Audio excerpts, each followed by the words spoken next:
Hello friends, welcome to அபி சமையல். இன்றைக்கி நம்ம பெப்பர் சிக்கன் எப்படி செய்கிறதுன்னு பார்க்கலாம். இந்த பெப்பர் சிக்கனுக்கு நம்ம ரெடிமேடாக கடையில் வாங்குகிற பவுடர் யூஸ் பண்ண போகிறது இல்லைங்க, நம்ம வீட்லேயே தான் செய்ய போகிறோம். இந்த பொடி அரைக்கிறதுக்கு மிளகு 2 டேபிள் ஸ்பூன், மல்லி 1/2 டேபிள் ஸ்பூன், சீரகம் 1/2 டேபிள் ஸ்பூன், வரமிளகாய் 2, பட்டை ஒரு சின்ன துண்டு, சோம்பு 1/2 டேபிள் ஸ்பூன், இது எல்லாத்தையும் சேர்த்து நல்லா பொடியாக அரைச்சிக்கோங்க. ஒரு பேனில் 2 ஸ்பூன் ஆயில் சேர்த்துக்கோங்க. ஆயில் சூடானது பெரிய வெங்காயம் கருவேப்பிலை சேர்த்து நல்லா வதக்கிக்கோங்க. வெங்காயம் நல்லா வதங்கினதும் இஞ்சி பூண்டு பேஸ்ட் சேர்த்துக்கோங்க. இஞ்சி பூண்டு போட்டு நல்லா வதக்கி பச்சை வாசனை போனதும் நம்ம எடுத்து வச்சிருக்க தக்காளி சேர்த்துக்கோங்க.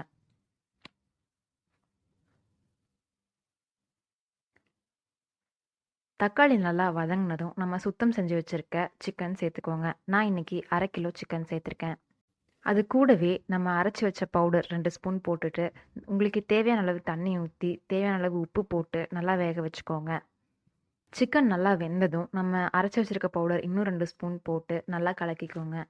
கிரேவி நல்லா திக்காகிற ஸ்டேஜில் கடைசியாக மல்லித்தலை சேர்த்துக்கோங்க. இந்த வீடியோ உங்களுக்கு பிடிச்சிருந்ததுன்னா கமெண்ட் பண்ணுங்கள். நீங்களும் ட்ரை பண்ணி பார்த்து எப்படி இருக்குன்னு சொல்லுங்கள். மறக்காமல் நம்ம சேனலை சப்ஸ்கிரைப் பண்ணிடுங்க. பக்கத்தில் இருக்க பெல் ஐக்கானை ப்ரெஸ் பண்ணிக்கோங்க. Take care.